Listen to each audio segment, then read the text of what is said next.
But to understand how my sister's company celebration turned into the beginning of her business collapse, I need to take you back 5 years to the day she asked me for help, and I was foolish enough to give it anonymously. My sister Melissa Chen has always been the family star. Charismatic, ambitious, full of big ideas and bigger dreams. She could sell ice to penguins, as Dad liked to say. Everyone loved Melissa. I'm Sophie Chen, 3 years younger, and I've always been the opposite. Quiet, analytical, more comfortable with equations than people. While Melissa was student body president, I was in the robotics club. While she studied business and networked at every opportunity, I got my PhD in mechanical engineering. Our parents owned a small manufacturing business, nothing fancy, but it paid the bills and put us both through college. They were proud of both their daughters, but Melissa was the one they saw taking over the business someday. Instead, Melissa wanted to build her own empire. At 26, fresh out of her MBA, Melissa announced she was starting a company, Chun Precision Manufacturing. She'd identified a niche in custom industrial parts for the aerospace industry. High margin, specialized work that required precision equipment and expertise. It was actually a good idea. Melissa had the sales skills and business knowledge. She just needed capital and technical expertise. She asked our parents for $100,000 to get started. They gave her their retirement savings without hesitation. She asked me for advice on the technical side, what equipment to buy, what processes to use, what quality controls to implement. I gave her a complete roadmap. Free. Because she was my sister. 6 months later, she'd burned through the $100,000. The equipment was bought, but she'd underestimated operating costs. She had no customers yet. She was drowning. That's when she called me, crying. Sophie, I'm going to lose everything. The business is failing. Mom and Dad will lose their retirement. I can't let that happen. I was 23, working as a mechanical engineer at a defense contractor, making $92,000 a year. I'd been saving aggressively, living modestly, building my future. How much do you need? I asked. $50,000. Just to keep the doors open for 6 more months. I have potential clients interested, but I need time to close them. I'll pay you back with interest. I swear. I had $140,000 saved. Giving her $50,000 felt enormous.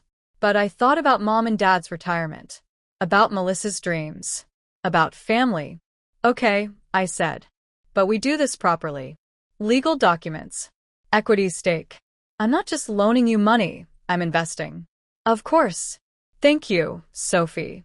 You're saving my life. My lawyer drew up documents. For $50,000, I received 25% equity in Chun Precision Manufacturing. Melissa kept 75%.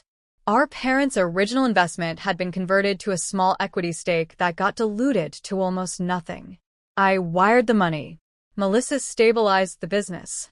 And 6 months later, she actually closed a major contract. The company started making money. I was thrilled. My investment was working. Melissa was succeeding. Then she called again. Sophie, we have a huge opportunity. Boeing wants to give us a multi-year contract, but we need to expand. Buy more equipment, hire more people. I need $200,000. That's a lot, Melissa. I know, but this contract could make us. It's $4 million over 3 years. We just need the capacity to fulfill it. I'd been promoted.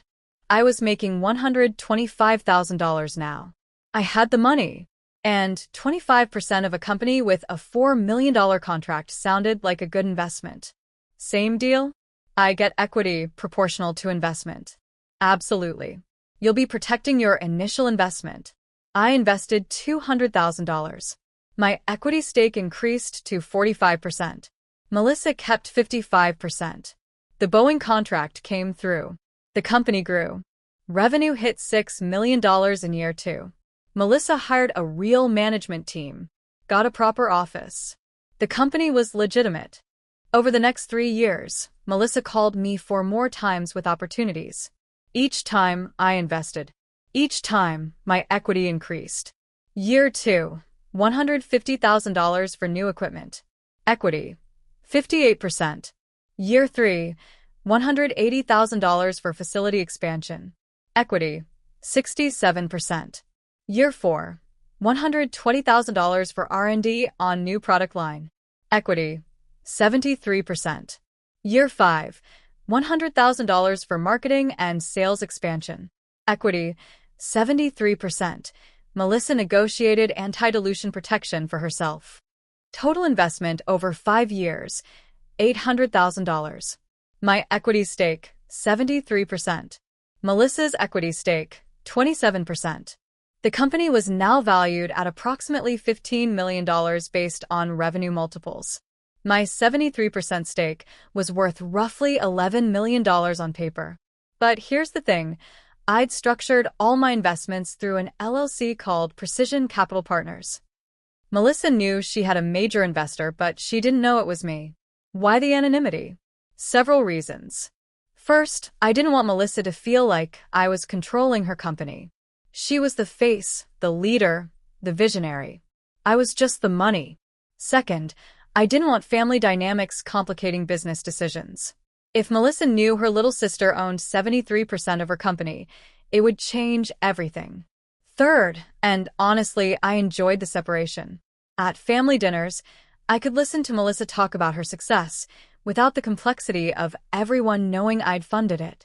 But there was another reason I stayed anonymous. My own career had exploded, and I wanted to keep that quiet too. My work at the defense contractor had led to several patents in precision manufacturing techniques. Those patents were licensed to major aerospace companies. My royalty income, $180,000 annually on top of my salary. I was recruited to a senior engineering position at a major aerospace firm. Salary, $240,000. Stock options, significant. By age 26, I was making $420,000 annually. By 28, after my stock options vested and I sold some patents outright, my net worth hit $4.2 million. I lived modestly, drove a practical car, rented a nice but not extravagant apartment, dressed simply. My family assumed I was doing okay as an engineer, maybe making $100,000 or so. At family dinners, the conversation was always about Melissa's company, her latest contract, her growing team, her success. Melissa is doing amazing, Mom would gush. Revenue was $12 million last year. I'm so proud, Dad would add. She's built something real. I'd smile and nod and say, that's great, Melissa, while knowing that my $800,000 investment was the foundation of everything they were celebrating. But I didn't mind. Or I told myself I didn't mind. Melissa was succeeding. The company was growing. My investment was paying off. Then Melissa started changing. Success changed my sister. The warm, driven entrepreneur became someone else. Someone harder. Someone who believed her own press. She started appearing in local business publications. 30 Under 30 lists. Women entrepreneurs to watch. Podcasts about her journey building Chun precision manufacturing from nothing. At family dinners, she held court. Talked about board meetings and investor relations and strategic planning. Referred to herself as a self-made success. I'd cut my dumplings into smaller pieces and stay quiet. The final straw should have been when a journalist asked her about her funding sources and she said, I bootstrapped everything. Started with a small family loan and built it through pure determination and smart business decisions. A small family loan. That was Mom and Dad's $100,000. My $800,000 didn't exist in her narrative. But even then, I stayed silent. I told myself the company's success was what mattered. That Melissa deserved credit for executing the vision. That I was just the capital partner. Then came the company's 5th anniversary celebration. Chun Precision Manufacturing's 5th anniversary party was held at an upscale venue downtown. 200 guests. Clients, employees, suppliers, family, friends. Catered food, open bar, speeches, awards. Melissa looked stunning in a designer suit, playing the role of successful CEO perfectly. I arrived in a simple black dress, blending into the crowd as usual. I found our parents, chatted with some of Melissa's employees I'd met at family events, sipped wine. Melissa's CFO, A competent woman named Janet approached me. Sophie, right? Melissa's sister? That's me. You're an engineer, aren't you? Melissa mentioned you helped with some of the technical setup early on. A little bit. Just some advice. Janet lowered her voice. Between us, that advice was solid. The quality control processes you suggested? They're still the backbone of our operations. You should have asked for equity. I smiled. Maybe I should have. If only she knew. The formal program started. Melissa took the stage to thunderous applause. Thank you all for being here. 5 years ago, I had a vision. Build a company that combined precision manufacturing with aerospace-grade quality. Everyone said it was too hard, too expensive, too competitive. The crowd was rapt. But I believed. I took my savings, convinced my parents to take a chance on me, and built this company from the ground up. No venture capital. No outside investors. Just pure determination and smart execution. I felt something cold settle in my stomach. No outside investors? Today, Chun Precision Manufacturing has $18 million in annual revenue, 47 employees, and contracts with the biggest names in aerospace. And we did it our way. The self-made way. Massive applause. People were standing. Melissa was beaming. I stayed seated, wine glass in hand, watching my sister erase $800,000 and 5 years of my investment from her success story. Janet leaned over. Quite an accomplishment.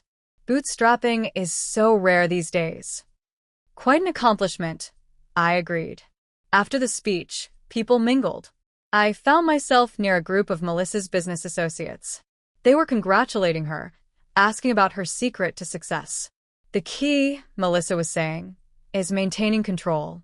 A lot of entrepreneurs give up too much equity too early. I kept full ownership, which meant I could make decisions quickly without investor interference. Full ownership, one of them asked. No investors at all? Just family money early on. Paid that back within 2 years. Everything since then has been organic growth funded by revenue. I took a long sip of wine. She'd paid back Mom and Dad's $100,000. My $800,000? Still very much invested. Still very much the majority stake in her company. One of her associates noticed me standing nearby. Melissa, introduce us to your friend. Oh. This is my little sister Sophie. She's an engineer. Does something with aerospace manufacturing. Interesting. Same industry. Do you two collaborate? Melissa laughed. Not really. Sophie's very focused on her technical work. I'm more on the business side. Different worlds. Still, must be nice to have family support. And that's when Melissa said it. Sophie's great, but honestly, she's more of a leech on the family than a supporter. Always at family dinners eating Mom's food, never contributing. While I'm building real businesses and employing real people, she just shows up with her hand out. The group laughed awkwardly. I stood there, wine glass frozen halfway to my mouth. A leech? I said quietly. Melissa didn't even look embarrassed. You know what I mean, sophomore. You're 30 years old, still single, just focused on your job. You don't contribute to family events, you don't help with anything. You just kind of exist. Her business associates nodded sympathetically, like they understood having useless family members. I set down my wine glass carefully. Excuse me, I said. I need to make a call. I walked outside and called my lawyer. David, it's Sophie Chun. I need you to initiate dissolution proceedings for my investment in Chun Precision Manufacturing. My lawyer David Kim had been handling all my investment documentation for 5 years. He knew exactly what this meant. Sophie, that's 73% of the company. If you force dissolution, you could collapse the entire business. I know. Is this really what you want? I thought about Melissa's speech, about being called a leech, about $800,000 and 5 years of being erased from the narrative. Yes. I want out. Full buyout at current valuation, or I force dissolution and liquidation. She has 30 days. This will destroy your relationship with your sister. David, I'm not her sister. I'm her majority shareholder. And I'm done being her anonymous ATM while she calls me a leech. I'll draft the documents tonight. This is going to be messy. Good. I went back inside. Found Janet, the CFO. Janet, could you give me the name and number for your bank's business banking president? I have some questions about corporate finance I'd like to ask. She looked pleased to help. Of course. That's Richard Thompson at First National. Great guy. I'll text you his number. Thank you. 20 minutes later, I was in my car, on the phone with Richard Thompson. Mr. Thompson, my name is Sophie Chen. I'm the principal of Precision Capital Partners, the majority equity holder in Chen Precision Manufacturing. Oh. Yes, we handle their business accounts. I wasn't aware they had an outside investor. Most people aren't. It's been a silent partnership. But I'm requesting immediate dissolution or buyout. My lawyer will be contacting you tomorrow with formal documentation, but I wanted to give you advance notice. Ms. Chen, a forced dissolution would be catastrophic for them. Their credit lines, their contracts, everything is structured around current ownership and capitalization. I understand, but I'm exercising my rights as the 73% majority shareholder. There was a long pause. 73%? I was under the impression Ms. Melissa Chen owned the company. Common misconception. I'll have my lawyer send you the full cap table and investment documentation. Please make sure Ms. Chen's personal phone number is on file with you. It is. Good. You'll be calling her in about 3 minutes. I hung up and walked back into the party. I found Melissa still holding court, talking about her expansion plans. I stood at the edge of the group, watching. Her phone rang. She glanced at it, saw First National Bank, and frowned. Excuse me, I should take this. It's my banker. She stepped away, phone to her ear. Richard. Calling to congratulate me on the anniversary? That's so, what? What dissolution? What are you? Her voice got louder. People started looking. That's impossible. I don't have a 73% equity partner.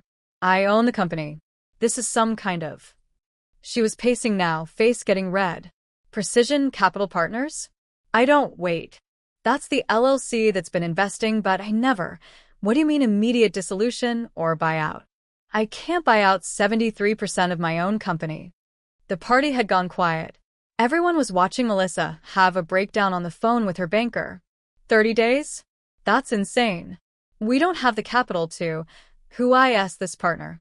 Who's been investing? She was shouting now. Then she stopped. Stood completely still. What do you mean the principal's name is on file with the Secretary of State? Who? Richard must have told her.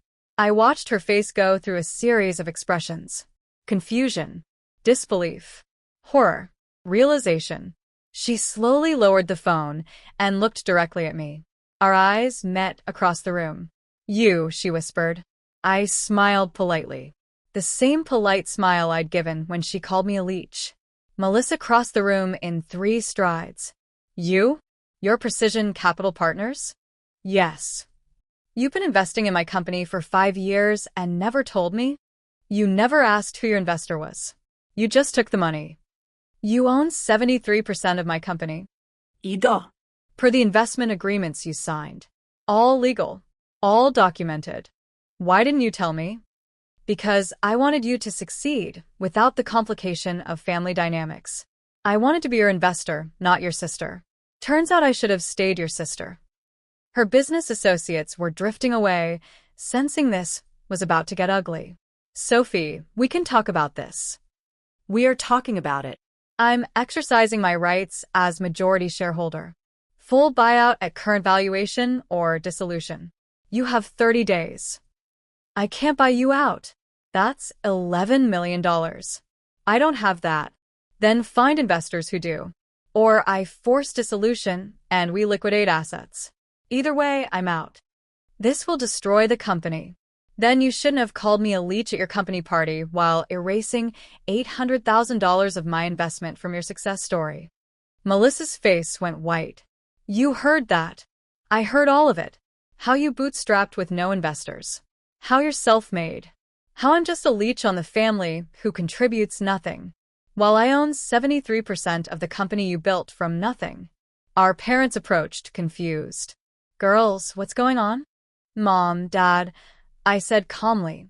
Did you know that I've invested $800,000 in Melissa's company over the past 5 years?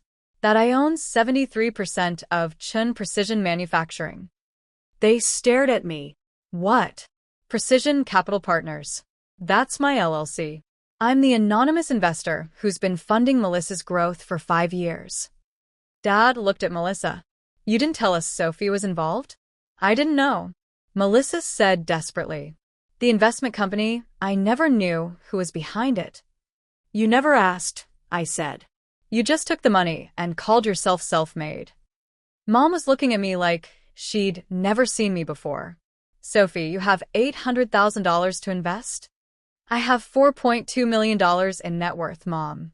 I make $420,000 a year. I own patents. I'm a senior principal engineer at a major aerospace firm. But none of you knew because you never asked. You just assumed I was doing okay while focusing on Melissa's success.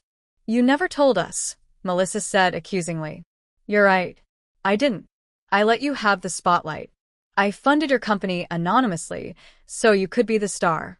And tonight, at your celebration, you called me a leech. The party was definitely over.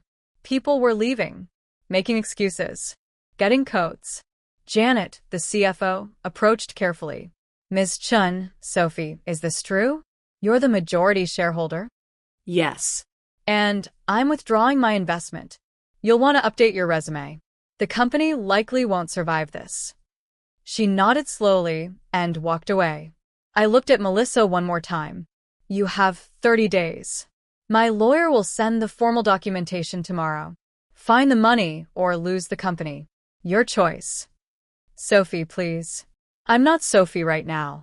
I'm your majority investor. And I'm done. I walked out of the party, leaving my sister standing in the wreckage of her celebration. Day 1. David sent the formal dissolution notice. Melissa's lawyer called, asking for a meeting. I declined. Day 3. Melissa showed up at my apartment. I didn't open the door. She stood in the hallway, crying. Sophie, please. We can fix this. I'm sorry I called you a leech. I didn't know. Please don't destroy everything I've built. I spoke through the door. You didn't build it alone, Melissa. I built it with you. With $800,000 and 5 years of investment. You just took credit for all of it. I'll make a public statement. I'll tell everyone you're my investor. I'll give you credit. I don't want credit. I want out. Day 5. Our parents called a family meeting. I attended via video call. Sophie, this is destroying your sister, Mom said. Can you work something out? Mom. She called me a leech at her company party while erasing my entire investment from her success story. She told people she bootstrapped with no investors while I own 73% of her company. Why should I keep funding someone who treats me like that? She didn't know it was you. That makes it worse, Mom. It means she'd call me a leech to my face while taking anonymous money behind my back. At least if she knew, I could understand it as resentment. But she genuinely believed I was useless. Dad tried logic. Think about the employees. 47 people who'll lose their jobs if the company folds. I've thought about them. That's why I'm giving Melissa 30 days to find a buyout instead of just forcing immediate dissolution. I'm being generous. Day 7. Melissa sent an email. Sophie, I've talked to every investor I can find. No one will buy out 73% of the company on 30 days' notice. The valuation is too high. The timeline is too tight. Please. I'm begging you. What do you want? Board seat? Public acknowledgement? Control over operations? Just tell me what it takes to make this right. Melissa. I responded. Melissa. What I wanted was a sister who valued me, who saw my contributions, who didn't call me a leech while I was literally keeping her company alive. You can't give me that retroactively. Find the money or lose the company. Those are your options. Sophie. Week 2. Melissa attempted a desperate refinancing plan. The banks wouldn't loan enough to cover my buyout. Week 3. She tried to bring in new investors to buy out my stake. They wanted too much control in exchange. Week 4, day 28. Melissa called me directly. Sophie, I have a proposal. I'm listening. I can't buy you out in cash. But what if I step down as CEO? You take operational control. Keep your 73%. I'll stay on as VP of sales, but you run the company. You get everything. I don't want to run your company, Melissa. I have my own career. Then what do you want? I want out. That hasn't changed. You're really going to dissolve it? After everything she couldn't even finish the sentence. After everything we built together? I finished for her. Yes. Because you made it very clear at your party that you built it alone. So you can lose it alone too. She was crying now. I was wrong. I'm sorry. I'm so sorry. Please don't do this. I felt something crack in my chest. She was still my sister. Despite everything. There is one option, I said slowly. Anything. Public admission. You hold a press conference. Invite the same journalists who wrote about your self-made success. You tell them the truth, that your sister invested $800,000 over 5 years and owns 73% of the company. That you couldn't have built it without me. That calling me a leech was the biggest mistake you ever made. Silence. And then, she asked quietly.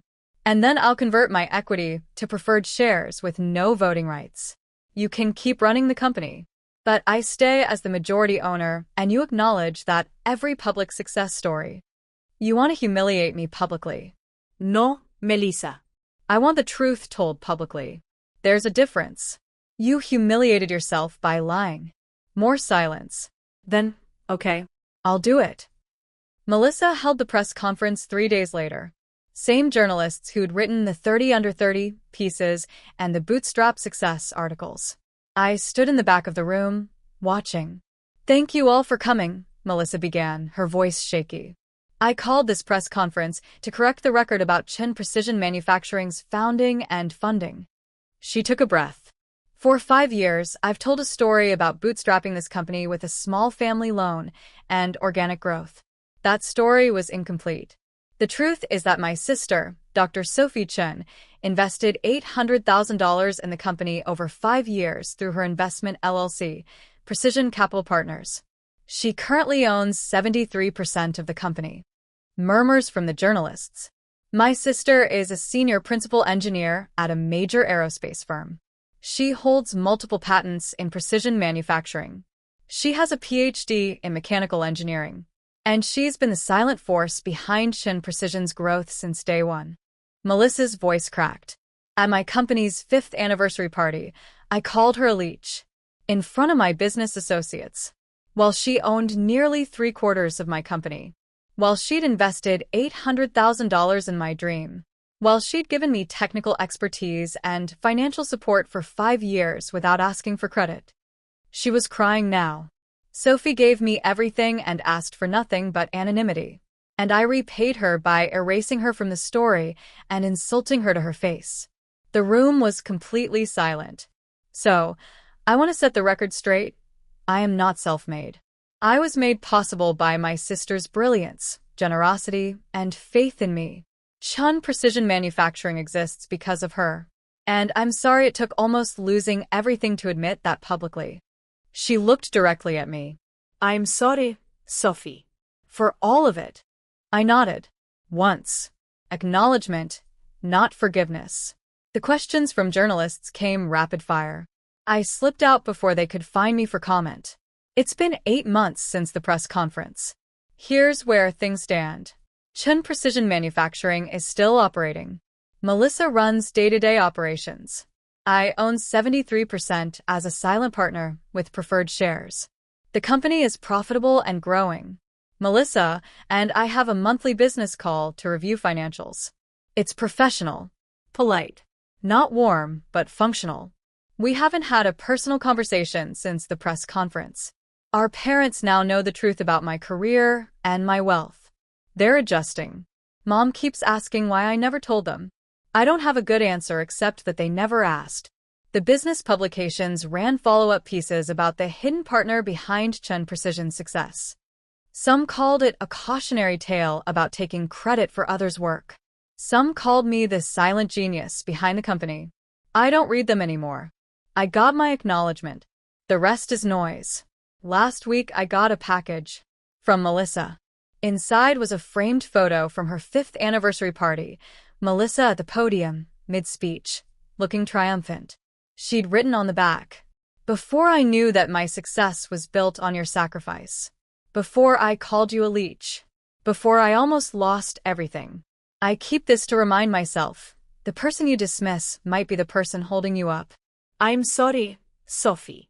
For all of it. Every day, I'm sorry. Your sister, if you'll still claim me. Melissa?"